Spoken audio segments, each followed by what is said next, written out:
ভাই হাতে তসবি মুখে বিরক্তির ভাব, ব্যাপার কি? আরে ভাই কোনটা একটা অশান্তিতে আছে, আল্লাহর কাছে সাহায্য চাই। কি এই তোমার ভাবিকলে খুব যন্ত্রণার মধ্যে আছে, এই সন্দেহ গেল না উচ্চ। মানে কি আগে টাকা টাকা টাকা টাকা করতে, এখন আবার সন্দেহ?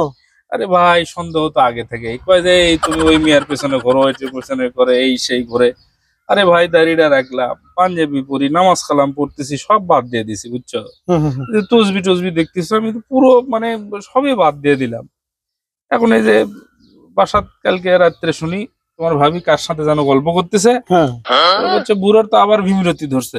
কোন কি নামাজ কালাম পড়েন বুঝলাম না। তারপর তাদের কি বলতেছে কি জানো, আরে আগে ঘুরতেছিল মেয়েদের পেছনে, মহিলাদের পেছনে, হ্যাঁ হ্যাঁ হ্যাঁ, এখন নাকি আমি হুরপুরীদের পেছনে লাগছি, ওই সেজন্য ইবাদত বন্দেগী করতেছি।